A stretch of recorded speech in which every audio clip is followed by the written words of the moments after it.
ਲੜੀਵਾਰ ਕਥਾ ਪੜਨ ਸੁਣਨ ਵਿਚਾਰਨ ਦਾ ਸੁਭਾਗ ਸਾਨੂੰ ਪ੍ਰਾਪਤ ਹੋ ਰਿਹਾ। ਸ੍ਰੀ ਗੁਰੂ ਗ੍ਰੰਥ ਸਾਹਿਬ ਜੀ ਰਾਗ ਸੂਹੀ ਵਿੱਚ ਪੰਜਵੇਂ ਪਾਤਸ਼ਾਹ ਜੀ ਮਹਾਰਾਜ ਜੀ ਦੀਆਂ ਉਚਾਰਨ ਕੀਤੀਆਂ ਹੋਈਆਂ ਅਸ਼ਟਪਦੀਆਂ ਦੀ ਕਥਾ ਆਪਾਂ ਸਰਵਣ ਕਰ ਰਹੇ ਹਾਂ।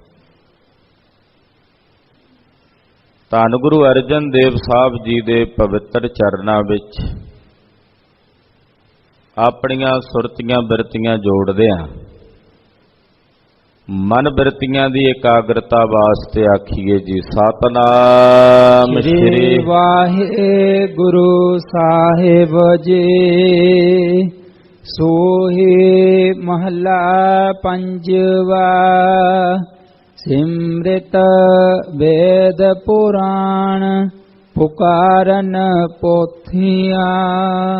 ਰਾਗ ਸੂਹੀ ਹੈ ਔਰ ਪੰਜਵੇਂ ਪਾਤਸ਼ਾਹ ਧੰਨ ਗੁਰੂ ਅਰਜਨ ਦੇਵ ਸਾਹਿਬ ਜੀ ਦਾ ਉਚਾਰਨ ਕੀਤਾ ਹੋਇਆ ਸ੍ਰੀ ਮੁਖਵਾਕ ਸ਼ਬਦ। ਸਿਮਰਤ ਵੇਦ ਪੁਰਾਣ ਪੁਕਾਰਨ ਪੋਥੀਆਂ। ਸਿਮਰਤੀਆਂ ਵੇਦ ਪੁਰਾਣ ਔਰ ਦੁਨੀਆਂ ਦੀਆਂ ਜਿਹੜੀਆਂ ਧਰਮ ਗ੍ਰੰਥਾਂ ਦੀਆਂ ਪੋਥੀਆਂ ਹਨ, ਜਿਤਨੇ ਧਰਮ ਗ੍ਰੰਥ ਨੇ, ਸਿਮਰਤੀਆਂ 'ਚ ਬੜਾ ਗੂੜ ਗਿਆਨ ਦੱਸਿਆ ਹੈ। ਵੇਦਾਂ ਵਿੱਚ ਬਹੁਤ ਕੁਝ ਦੱਸਿਆ ਗਿਆ, ਪੁਰਾਣਾਂ ਵਿੱਚ ਬੜੇ ਵਿਖਿਆਨ ਸੁਣਾਏ ਗਏ ਨੇ। ਜਿਤਨੇ ਧਰਮ ਗ੍ਰੰਥ ਨੇ, ਧਰਮ ਪੁਸਤਕਾਂ ਨੇ, ਉਹ ਸਾਰੇ ਪੁਕਾਰ ਪੁਕਾਰ ਕੇ ਕਹਿ ਰਹੇ ਹਨ, ਨਾਮ ਬਿਨਾ ਸਭ ਕੂੜ ਗੱਲ ਏ ਹੋਛਿਆ।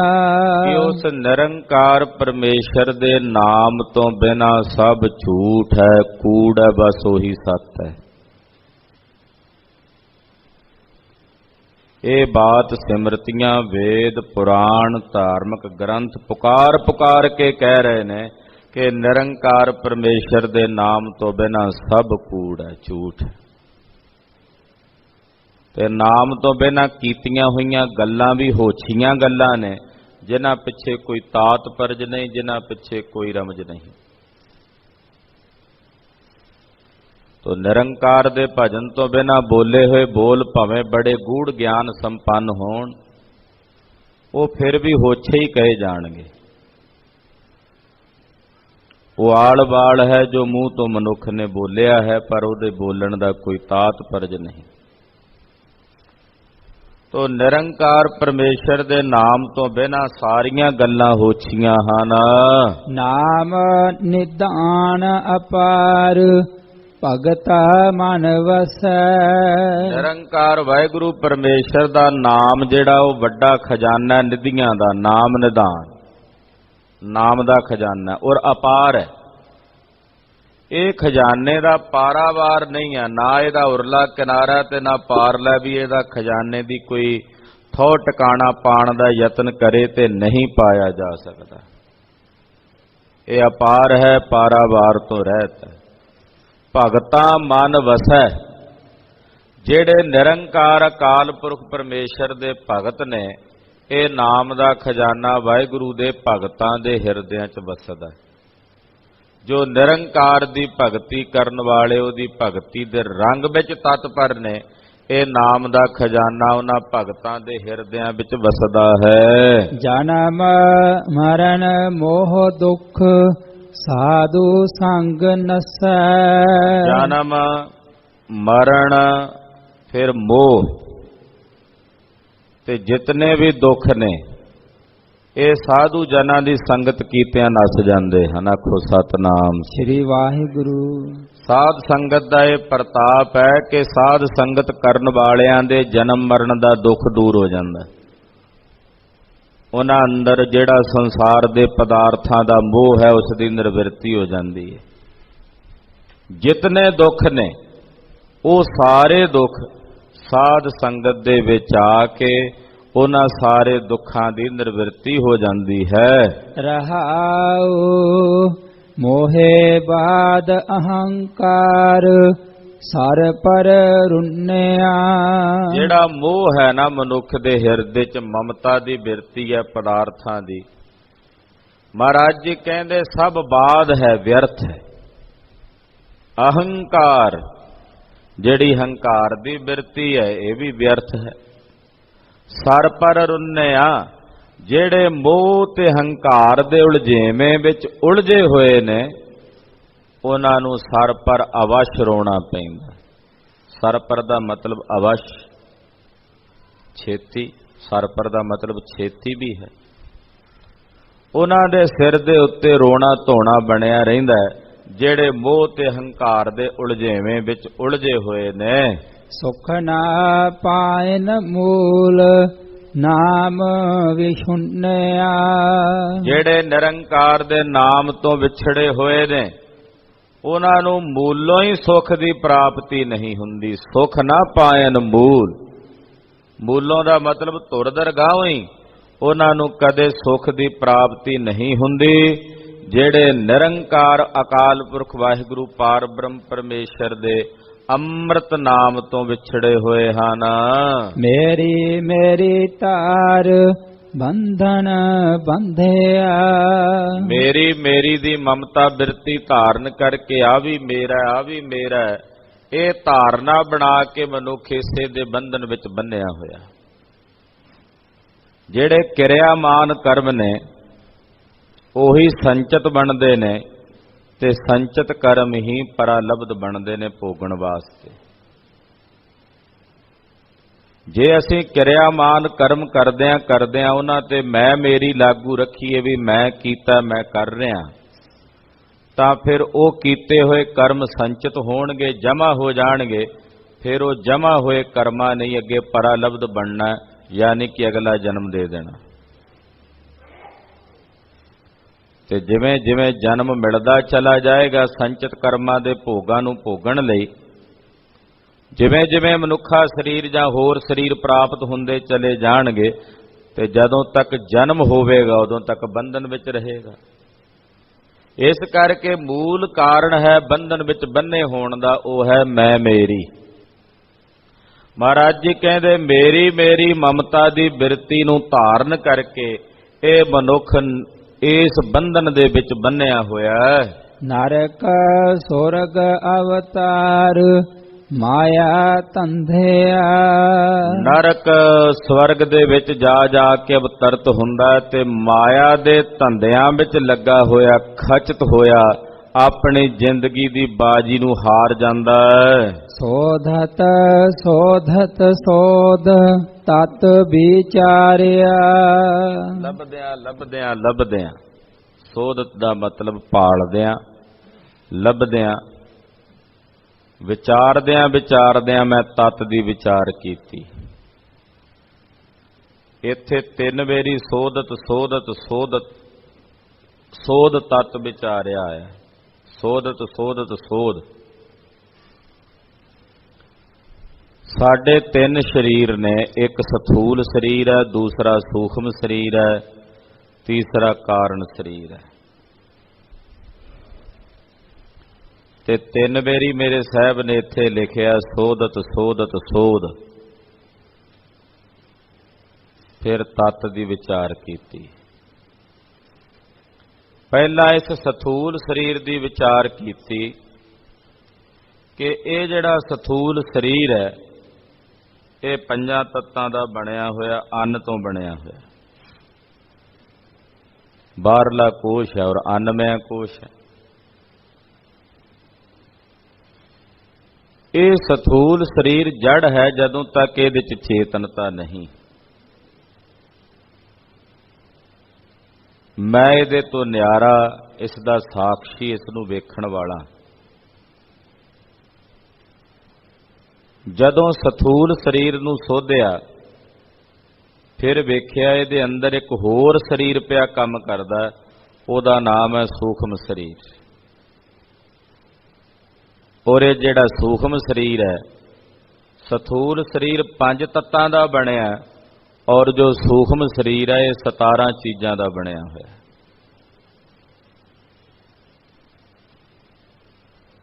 5 ਗਿਆਨ ਇੰਦਰੀਆਂ, 5 कर्म इंद्रियां और इसे तरह 5 विशेष शब्द स्पर्श रूप रस गंध। 15 16वां मन और 17वां साडी जिहड़ी बुद्धि। इन्हां 17 दे सुमेल नाल बनी है सूक्ष्म देही, सूक्ष्म शरीर। सथूल शरीर बिनसदा है, अगली जूनी जिस शरीर नूं मिलदी है वो सूक्ष्म शरीर है, उही रहिंदा है। उदों तक उहने उही रहना जदों तक वो सूक्ष्म शरीर भी बिनस के, कारण शरीर भी बिनस के आत्म स्वरूप नहीं हो जाता। हुण जदों सूक्ष्म शरीर नूं सोधिया, वेखिया कि जिहड़ियां ये ज्ञान इंद्रियां जां कर्म इंद्रियां ने, ये मैं नहीं हाँ, मैं इन्हां नूं जानन वाला, इन्हां दा साक्षी हाँ, ये जड़ ने। सूक्ष्म शरीर की साधना तो बाद फिर जदों अंदर गए तां उत्थे तीसरी देही, तीसरा शरीर है, उसनूं कहंदे ने कारण शरीर। और कारण शरीर तुसी हैरान होवोगे, केवल इक्को चीज का बनया होया, वो है अज्ञान, अविद्या। अविद्या तो कारण शरीर बनया। हुण इसे कारण शरीर ने कारज कीता सूक्ष्म ते सथूल शरीर नूं धारण करन दा, क्योंकि कारण होवेगा ते कारज होवेगा ना। जे बीज ही ना बीजोगे दरख्त नहीं उगना। कारण बीज है और उहदे तो पैदा होया दरख्त है सूक्ष्म ते सथूल शरीर, और वो कारण शरीर है अविद्या, अज्ञान।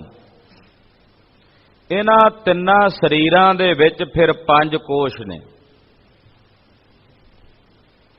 एक कोसरो सिद्ध करत लाल, तब चतर पातरो आयो। एक कोश नूं सिद्ध करो, अगे 4 कोश होर ने। ये जिहड़े 3 शरीर ने, इन्हां विच फिर 5 पड़दे ने। अगे पहला पड़दा बाहरला शरीर, जिन्हों कहते ने अन्नमय कोश। माता पिता ने अन्न खाधा, उस अन्न तो रस, रकत, रुदर तो बिंद बनया, ते बिंद माता दे उदर विच प्रवेश करन तो उपरंत शरीर की रचना हुई, जन्म होया, तां ओ काया, ओ शरीर अन्न दे आश्रित ही बधन लगी। जिहड़ा अन्न दे आसरे रहे, अन्न तो चले, अन्न तो ਉਹਨੂੰ ਕਹਿੰਦੇ ਨੇ अन्नमय कोश। पर ਇਹ जड़ है, ਇਹਨੂੰ ਚਲਾਉਂਦੇ ਨੇ प्राण। सथूल शरीर केवल अन्नमय कोश है, ਇਹਦੇ ਚ केवल ਇੱਕੋ कोश है, अन्नमय कोश। दूसरा ਜਿਹੜਾ सूक्ष्म शरीर है, ਉਹਦੇ ਚ 3 ਪੜਦੇ ਨੇ, ਅੱਗੇ 3 कोश ने। एक है प्राणमय कोश, दूसरा है मनोमय कोश, तीसरा है विज्ञानमय कोश। कारण शरीर अगे जिहड़ा तीसरा शरीर है, ਉਹਦੇ ਵਿੱਚ केवल एक कोश काम करदा, ਉਹਨੂੰ ਕਹਿੰਦੇ ਨੇ आनंदमय कोश। ਜਦੋਂ ਤਿੰਨਾਂ शरीरां ਨੂੰ ਸੋਧਦਿਆਂ 5 कोशां तो अतीत हो के ਉਹਨਾਂ ਪੜਦਿਆਂ ਨੂੰ ਪਾਸੇ ਕੀਤਾ, ਤੇ ਉੱਥੇ ਜਾ ਕੇ ਵਿਚਾਰ ਕੀਤੀ ਕਿ ਮੈਂ ਤਾਂ ਤਤਵ ਸਵਰੂਪ ਹਾਂ, ਆਤਮ ਸਵਰੂਪ ਹਾਂ। ਉਹਨੂੰ ਕਹਿੰਦੇ ਆ ਤਤ ਵਿਚਾਰਿਆ। ਤਤ ਦੀ ਵਿਚਾਰ ਕਰਨੀ, ਆਤਮ ਤत्व ਦੀ ਵਿਚਾਰ ਕਰਨੀ। ਮੈਂ ਆਤਮ ਸਵਰੂਪ ਹਾਂ, ਇਹਨਾਂ ਸਾਰਿਆਂ ਦਾ ਸਾਖੀ ਹਾਂ, ਇਹਨਾਂ ਸਾਰਿਆਂ ਨੂੰ ਜਾਣਨ ਵਾਲਾ।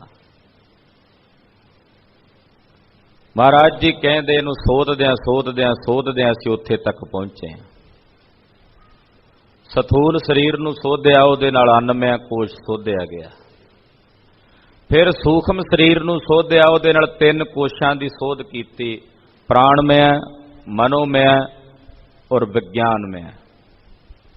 जदों कारण शरीर नूं सोधिया, उहदे नाल आनंदमय कोश नूं सोधिया। सोधण तो बाद हुण तत नूं विचार के तत्व स्वरूप हो गए आ।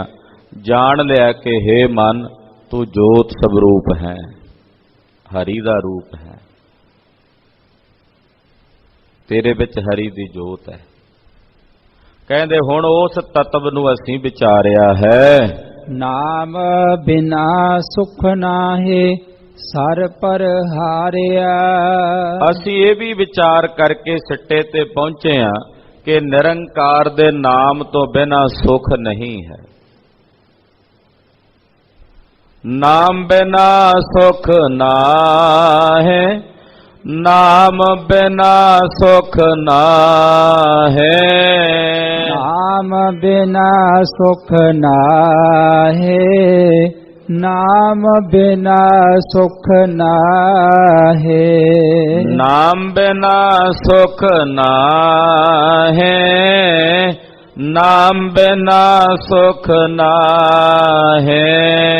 ਨਾਮ ਬਿਨਾ ਸੁਖ ਨਾਹੀ, ਨਾਮ ਬਿਨਾ ਸੁਖ ਨਾਹੀ।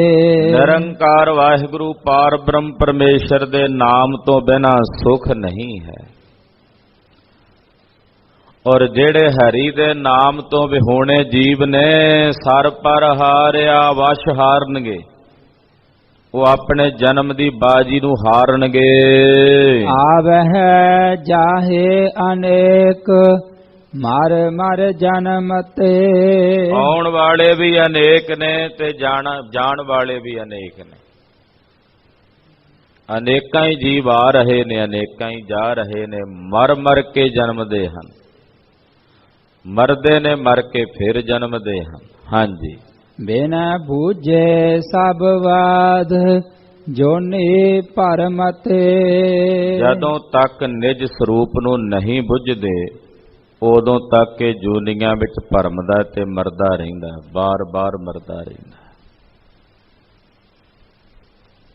ਇੱਕ ਬੜਾ ਪ੍ਰਸਿੱਧ ਮੁਸਲਮਾਨ ਫਕੀਰ ਹੋਇਆ ਮੌਲਾਨਾ ਰੂਮੀ।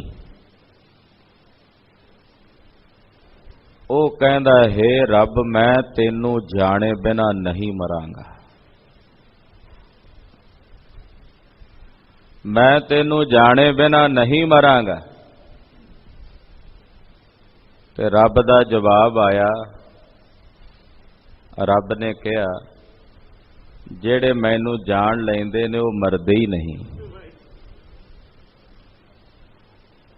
ਯਾਨੀ ਕਿ ਬਾਰ-ਬਾਰ ਉਹਨਾਂ ਨੂੰ ਨਹੀਂ ਮਰਨਾ ਪੈਂਦਾ, ਜਿਹੜੇ ਉਸ ਨੂੰ ਜਾਣ ਲੈਂਦੇ। ਉਹਨੂੰ ਜਾਣੇ ਬਿਨਾ, ਉਹਨੂੰ ਬੁੱਝੇ ਬਿਨਾ ਮਹਾਰਾਜ ਜੀ ਕਹਿੰਦੇ ਇਹ ਜੀਵ ਵਿਅਰਥ ਜੂਨੀਆਂ ਵਿੱਚ ਭਰਮਦੇ ਰਹਿੰਦੇ। ਬਿਨ ਬੁੱਝੇ ਸਭ ਬਾਤ। ਜਦੋਂ ਤੱਕ ਬੁੱਝਦੇ ਨਹੀਂ ਉਦੋਂ ਤੱਕ ਸਭ ਕੁਝ ਵਿਅਰਥ ਹੈ। ਜਦੋਂ ਤੱਕ ਜਾਣਿਆ ਹੀ ਨਹੀਂ ਉਦੋਂ ਤੱਕ ਤੁਸੀਂ ਜੋ ਮਰਜ਼ੀ ਕਰੀ ਜਾਓ, ਨਹੀਂ ਪਤਾ। ਜੋਨੀ ਭਰਮ ਤੇ ਇਹ ਜੀਵ ਜੂਨੀਆਂ ਦੇ ਵਿੱਚ ਭਰਮਦੇ ਹਨ।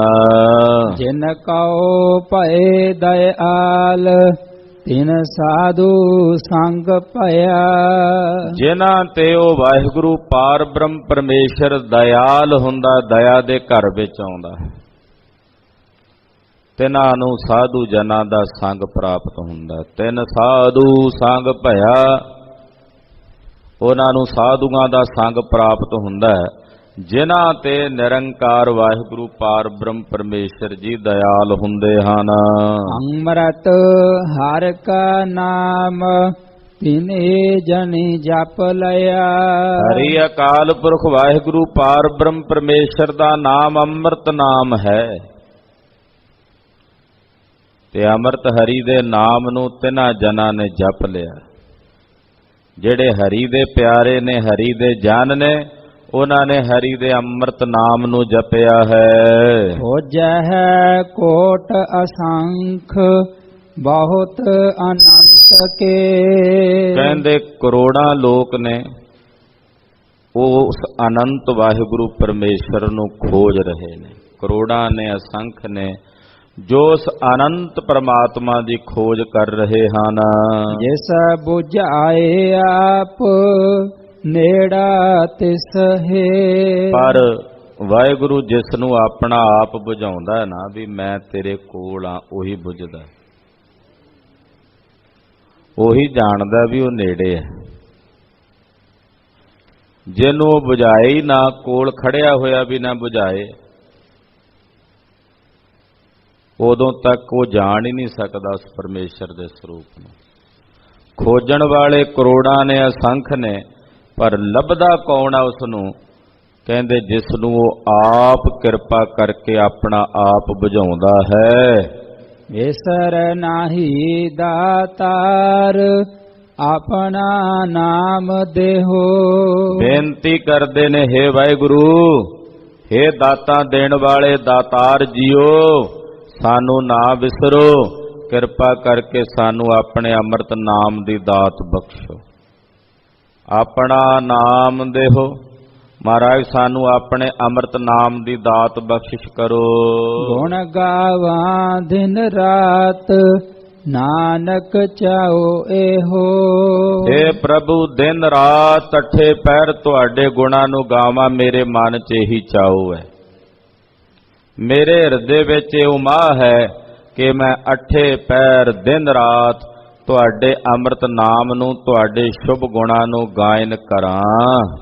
ਰਾਗ ਸੋਹੇ ਮਹਲਾ ਪਹਿਲਾ ਕੁਚਜੇ ਇੱਕ ਓੰਕਾਰ ਸਤਿਗੁਰ ਪ੍ਰਸਾਦ।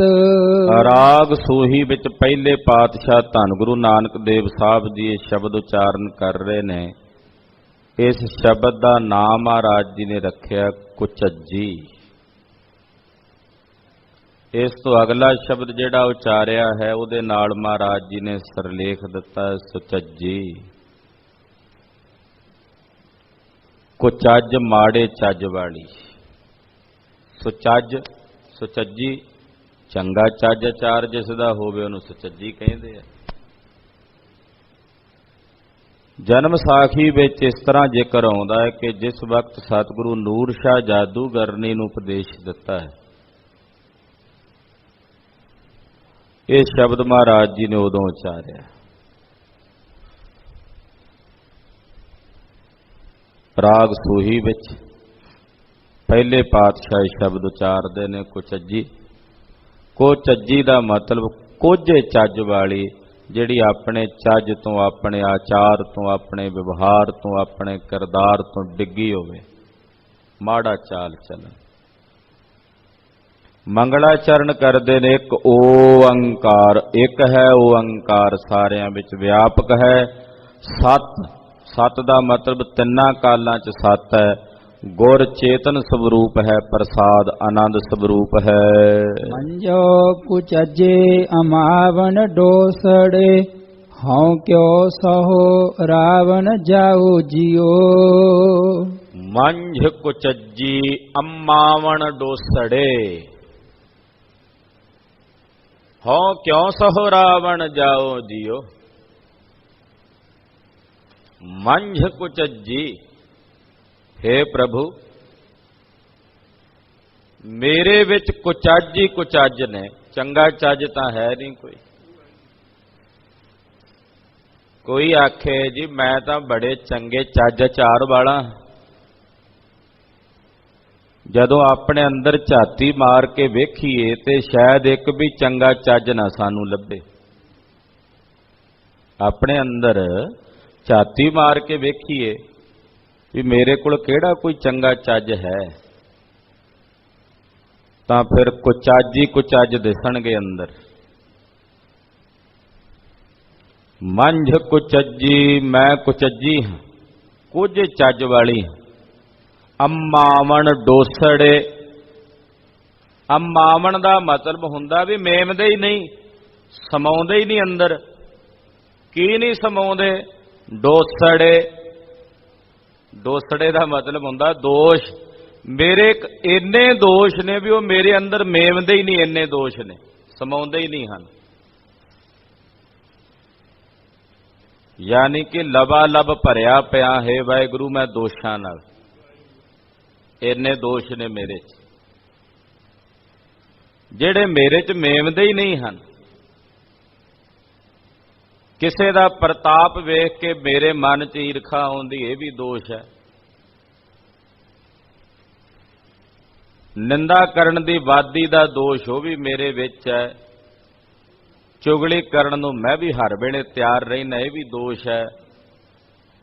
ਕਾਮ, ਕ੍ਰੋਧ ਆਦਿ, ਈਰਖਾ, ਬਖੀਲੀ, ਦਵੈਸ਼। ਕਿੰਨੇ ਕੁ ਦੋਸ਼ਾਂ ਦੀ ਗੱਲ ਕਰਾਂ ਹੈ ਵਾਹਿਗੁਰੂ, ਵੀ ਮੇਰੇ ਅੰਦਰ ਜਿੰਨੇ ਦੋਸ਼ ਨੇ ਉਹ ਮੇਮਦੇ ਹੀ ਨਹੀਂ ਹਨ।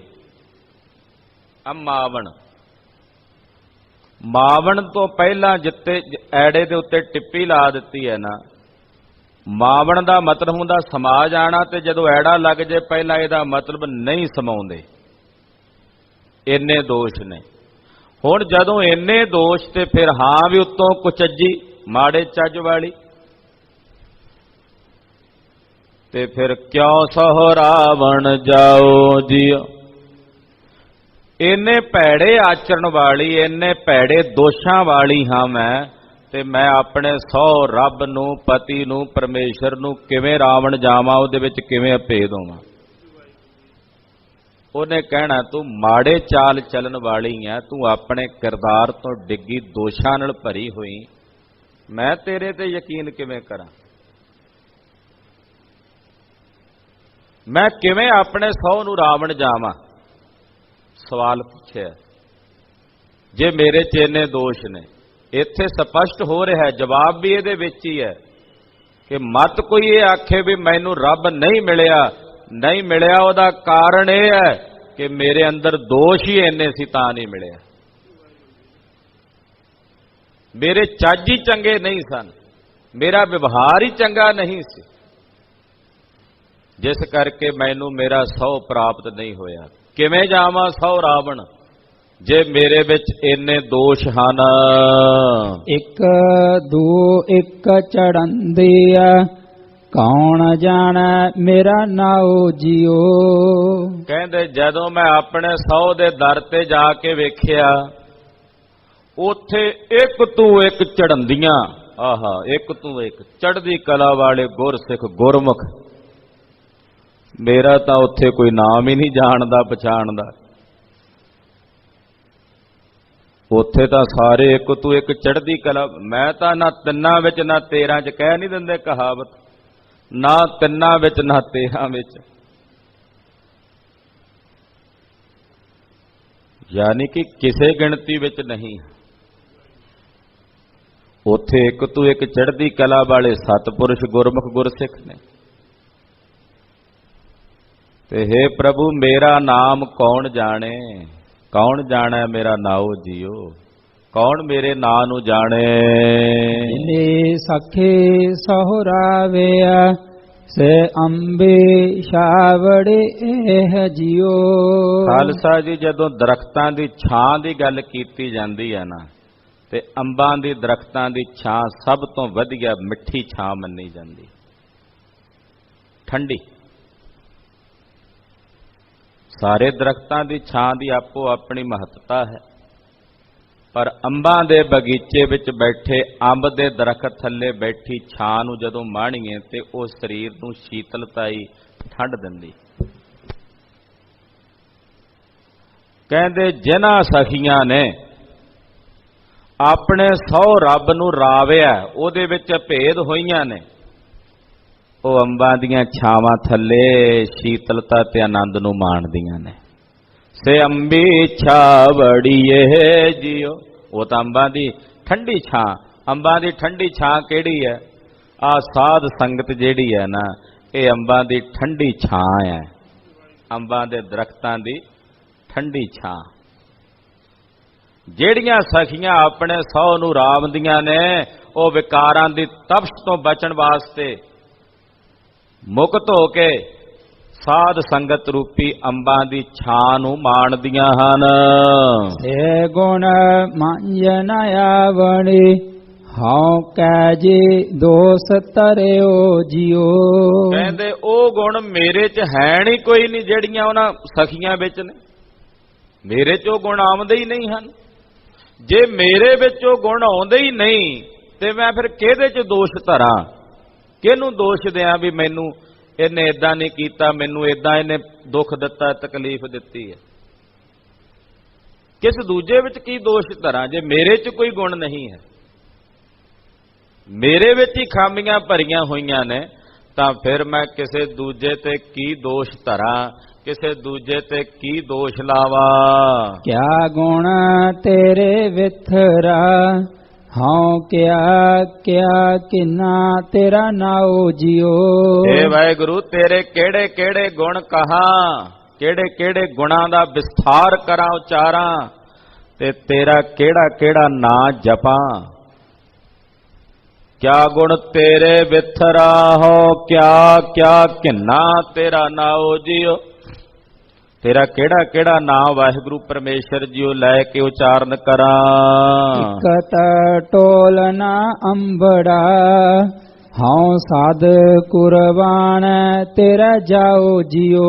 ਮੈਂ ਤੇਰੇ ਇੱਕ ਵੀ ਕਿਸੇ ਕੀਤੇ ਉਪਕਾਰ ਨੂੰ ਟੋਲ ਕੇ ਉਹਦੇ ਬਰਾਬਰ ਅਗਰ ਕੋਈ ਮੈਂ ਕੁਝ ਕਰਨਾ ਚਾਹਾਂ ਤੇ ਨਹੀਂ ਪਹੁੰਚ ਸਕਦਾ। ਤੇਰਾ ਕੀਤਾ ਹੋਇਆ ਇੱਕ ਵੀ ਉਪਕਾਰ, ਅਨੇਕਾਂ ਉਪਕਾਰ ਨੇ ਵਾਹਿਗੁਰੂ ਜੀ ਤੁਹਾਡੇ ਸਾਡੇ ਤੇ, ਪਰ ਤੁਹਾਡੇ ਕਿਸੇ ਇੱਕ ਉਪਕਾਰ ਨੂੰ ਟੋਲ ਕੇ ਵੀ ਚਲੋ ਇਹਦੇ ਬਦਲੇ ਮੈਂ ਇੰਨਾ ਕੁਝ ਦੇ ਕੇ ਉਪਕਾਰ ਲਾ ਦਿਆਂ। ਮਹਾਰਾਜ ਨਹੀਂ ਕੁਝ ਅੰਬੜਾਂ ਦਾ ਮਤਲਬ ਨਹੀਂ ਕੁਝ ਪੁੱਜਦਾ, ਤੇਰੇ ਕੀਤੇ ਇੱਕ ਉਪਕਾਰ ਬਦਲੇ ਵੀ ਮੈਂ ਕੁਝ ਨਹੀਂ ਕਰ ਸਕਦਾ। ਇਸ ਕਰਕੇ ਹੇ ਵਾਹਿਗੁਰੂ ਮੈਂ ਤੇਰੇ ਤੋਂ ਸਦਾ ਲਈ ਕੁਰਬਾਨ ਜਾਂਦਾ। ਹਉ ਸਾਧਕ ਜਦੋਂ ਪਹੁੰਚ ਨਹੀਂ ਸਕਦਾ ਬਰਾਬਰ ਤੇ ਫਿਰ ਇੱਕੋ ਹੀ ਰਾਹ ਰਹਿ ਜਾਂਦਾ, ਫਿਰ ਉਹਦੇ ਤੋਂ ਕੁਰਬਾਨ ਜਾਈਏ, ਉਹਦੇ ਤੋਂ ਵਾਰੇ ਵਾਰੇ ਜਾਈਏ। ਐਸੇ ਗੁਰ ਕੋ ਬਲ ਬਲ ਜਾਈਐ, ਐਸੇ ਗੁਰ ਕੋ ਬਲ ਬਲ ਜਾਈਐ। ਐਸੇ ਗੁਰ ਕੋ ਬਲ ਬਲ ਜਾਈਐ, ਐਸੇ ਗੁਰ ਕੋ ਬਲ ਬਲ ਜਾਈਐ। ਐਸੇ ਗੁਰ ਕੋ ਬਲ ਬਲ ਜਾਈਐ, ਐਸੇ ਗੁਰ ਕੋ ਬਲ ਬਲ ਜਾਈਐ। ਐਸੇ ਗੁਰ ਕੋ ਬਲ ਬਲ ਜਾਈਐ, ਐਸੇ ਗੁਰ ਕੋ ਬਲ ਬਲ ਜਾਈਐ। ਆਪ ਮੁਕਤ ਮੋਹਿ ਤਾਰੈ, ਆਪ ਮੁਕਤ ਮੋਹਿ ਤਾਰੈ। ਮੁਕਤ ਮੋਹਿ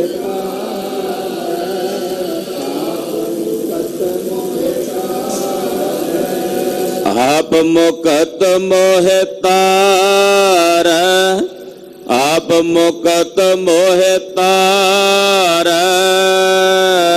ਮੁਕਤ ਮੋਹਿ ਤਾਰੈ, ਆਪ ਮੁਕਤ ਮੋਹਿ ਤਾਰੈ। ਵਾਹਿਗੁਰੂ ਵਾਹਿਗੁਰੂ, ਵਾਹਿਗੁਰੂ ਵਾਹਿਗੁਰੂ। ਵਾਹਿਗੁਰੂ ਵਾਹਿਗੁਰੂ,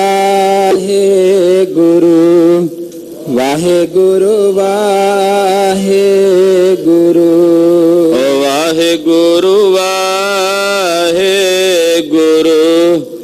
ਵਾਹਿਗੁਰੂ ਵਾਹਿਗੁਰੂ, ਵਾਹਿਗੁਰੂ ਵਾਹਿਗੁਰੂ। ਵਾਹਿਗੁਰੂ ਵਾਹਿਗੁਰੂ, ਵਾਹਿਗੁਰੂ ਵਾਹਿਗੁਰੂ। ਵਾਹਿਗੁਰੂ ਵਾਹਿਗੁਰੂ, ਵਾਹਿਗੁਰੂ ਵਾਹਿਗੁਰੂ। ਵਾਹਿਗੁਰੂ ਵਾਹਿਗੁਰੂ, ਵਾਹਿਗੁਰੂ ਵਾਹਿਗੁਰੂ। ਵਾਹਿਗੁਰੂ ਜੀ ਕਾ ਖਾਲਸਾ, ਵਾਹਿਗੁਰੂ ਜੀ ਕੀ ਫਤਿਹ।